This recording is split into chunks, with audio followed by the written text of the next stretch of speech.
제26장. 유다 온 백성이 나이가 16세 된 우시야를 세워 그의 아버지 아마샤를 대신하여 왕으로 삼으니, 아마샤 왕이 그의 열조들의 묘실에 누운 후에 우시야가 엘롯을 건축하여 유다에 돌렸더라. 우시야가 왕위에 오를 때 나이가 16세라. 예루살렘에서 52년간 다스리니라. 그의 어머니의 이름은 여골리아요 예루살렘 사람이더라. 우시야가 그의 아버지 아마샤의 모든 행위대로 여호와 보시기에 정직하게 행하며, 하나님의 묵시를 밝히 아는 스가랴가 사는 날에 하나님을 찾았고, 그가 여호와를 찾을 동안에는 하나님이 형통하게 하셨더라. 우시야가 나가서 블레셋 사람들과 싸우고, 가드 성벽과 야브네 성벽과 아스돗 성벽을 털고, 아스돗 땅과 블레셋 사람들 가운데 성읍들을 건축하며 하나님이 그를 도우사, 블레셋 사람들과 구르바알에 거주하는 아라비아 사람들과 마온 사람들을 치게 하신지라.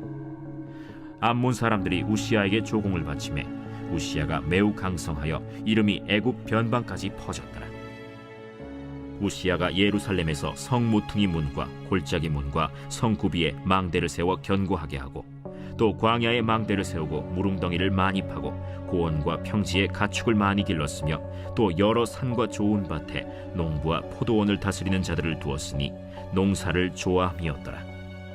우시야에게 또 싸우는 군사가 있으니 서기관 여이엘과 병영장 마아세야가 직접 조사한 수효대로 왕의 지휘관 하나냐의 휘하에 속하여 떼를 지어 나가서 싸우는 자라. 족장의 총수가 2600명이니 모두 큰 용사요. 그의 휘하의 군대가 30만 7500명이라.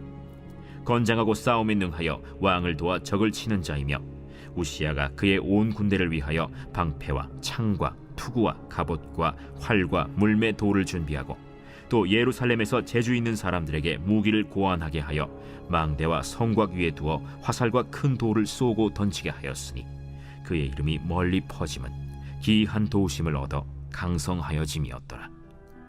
그가 강성하여짐에 그의 마음이 교만하여 악을 행하여 그의 하나님 여호와께 범죄하되 곧 여호와의 성전에 들어가서 향단에 분향하려 한지라. 제사장 아사랴가 여호와의 용맹한 제사장 80명을 데리고 그의 뒤를 따라 들어가서 우시야 왕 곁에 서서 그에게 이르되, 우시야여, 여호와께 분향하는 일은 왕이 할 바가 아니오. 오직 분향하기 위하여 구별함을 받은 아론의 자손 제사장들이 할 바니 성소에서 나가소서. 왕이 범죄하였으니 하나님 여호와에게서 영광을 얻지 못하리이다. 우시야가 손으로 향로를 잡고 분향하려 하다가 화를 내니, 그가 제사장에게 화를 낼 때 여호와의 전안 향단 곁 제사장들 앞에서 그의 이마에 나병이 생긴지라. 대제사장 아사랴와 모든 제사장이 왕의 이마에 나병이 생겼음을 보고 성전에서 급히 쫓아내고 여호와께서 치심으로 왕도 속히 나가니라. 우시야 왕이 죽는 날까지 나병 환자가 되었고, 나병 환자가 되매 여호와의 전에서 끊어져 별궁에 살았으므로 그의 아들 요담이 왕궁을 관리하며 백성을 다스렸더라. 우시야의 남은 시종 행적은 아모스의 아들 선지자 이사야가 기록하였더라. 우시야가 그의 조상들과 함께 누우매 그는 나병 환자라 하여 왕들의 묘실에 접한 땅, 곧 그의 조상들의 곁에 장사하니라. 그의 아들 요담이 대신하여 왕이 되니라.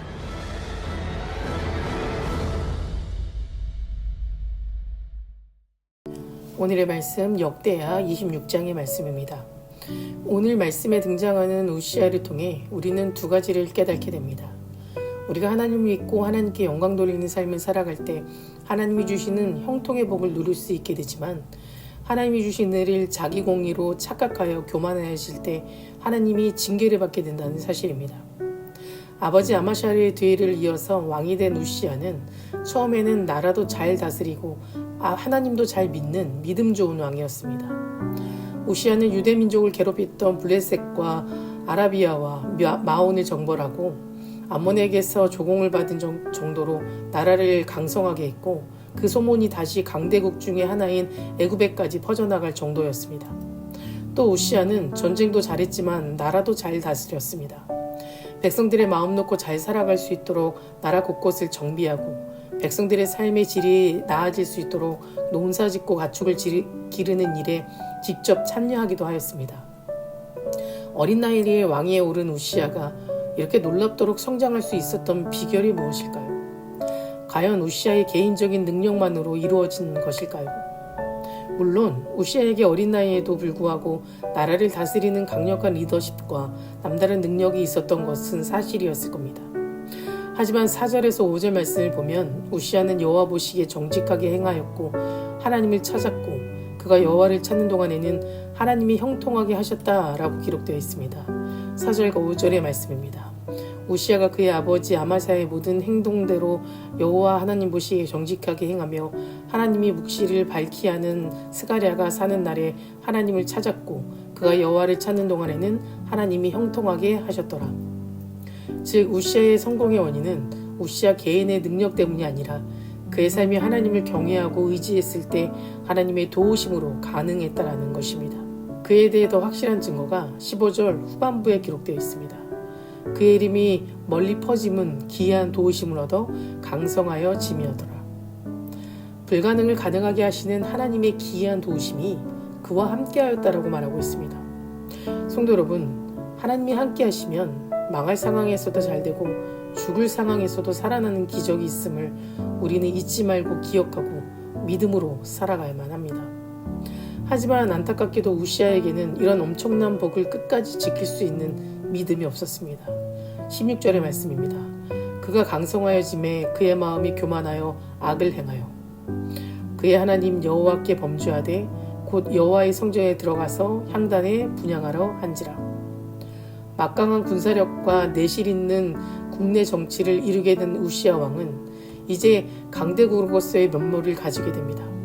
주변 국가로부터 두려움의 대상이 되었고 백성들에게는 절대적인 지지를 받는 상황에서 우시아는 왕으로서의 존경과 명예를 얻는 것에서 그치지 않았고 지금까지 자신이 가지지 못했던 것을 가지려고 욕심을 내었습니다. 그것이 바로 영적인 영역, 즉 제사장이 독점하고 있던 제사의 영역까지도 자신이 관여하고 싶었던 것입니다. 그래서 제사장만이 성전에 들어가서 향단에 분향할 수 있도록 정해놓으신 하나님의 법을 그만 어기고 맙니다. 그 즉시 이마에 나병이 생기게 되면서 그는 성전에서 쫓겨나 일평생 죽는 날까지 격리된 나병 환자로서의 삶을 살아가게 됩니다. 결국 우시아의 끝은 그의 제약에 대한 하나님의 진노였음을 우리는 보게 됩니다. 이것을 볼 때 처음의 마음을 끝까지 지킨다는 것이 얼마나 어려운 것인지를 우리는 잘 알 수 있습니다.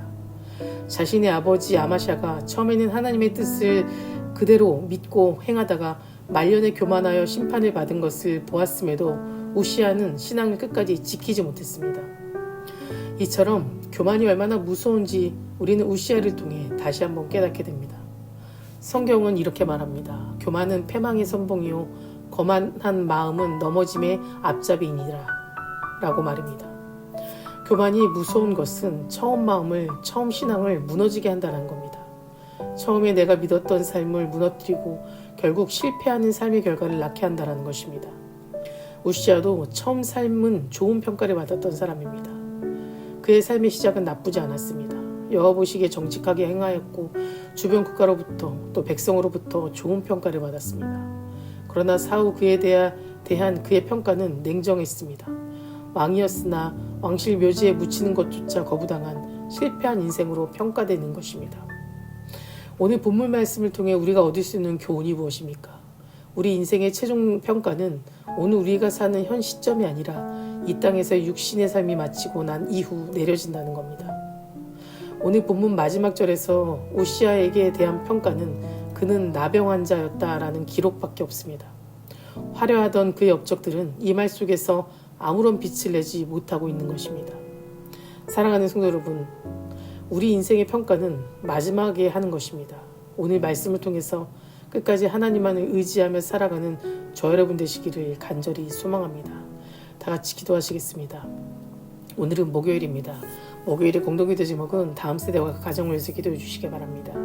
먼저 아이들이 예배 자리를 떠나지 않도록 기도해 주시고 다음 세대가 세상의 죄에 물들지 않고 믿음으로 자랄 수 있도록 또 각 가정의 예배가 회복되고 세워질 수 있도록 기도해 주시기 바랍니다.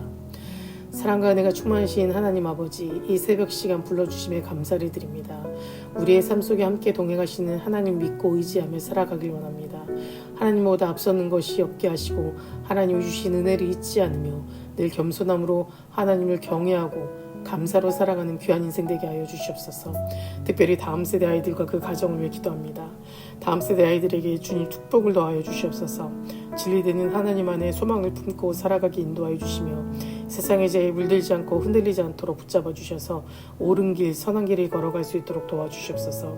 다음 세대 아이들의 예배를 사모하고 지켜나갈 수 있도록 도와주시며 그의 믿음을 지켜 주시옵소서. 또한 우리 아이들의 삶이 제자의 삶으로 살아갈 수 있도록 도와주시옵소서. 각 가정마다 아이들과 함께 예배하며 기도하는 믿음의 가정이 되게 하시며 그 속에서 주님의 사랑이 회복되게 하여 주시옵소서. 특별히 담임 목사님 말씀의 능력을 넘치게 부어주시옵소서. 말씀을 선포하실 때 먼저 은혜로 채워주시고 그 말씀을 듣는 모든 성도님들의 삶이 회복되고 나음받는 역사가 일어나게 하여 주시옵소서. 암으로 쉬받고 있는 이영수 권사님, 박재순 권사님, 김세영 권사님, 윤영 권사님, 오인미 집사님, 황영루 집사님, 김영두 집사님, 박세윤 청년, 유계민 청년, 주님 치유의 강선을 비추어 주셔서 깨끗이 취하여 주시고 투속적인 성도님들, 사고로 입원 중인 성도님들에게는 힘을 주시고 치유받는 역사 안에 주님 앞에 나아갈 수 있도록 도와주시옵소서. 우울증, 공황장애, 불면증 겪고 있는 성도님들에게는 담대한 마음과 평안함으로 위로하여 주시옵소서.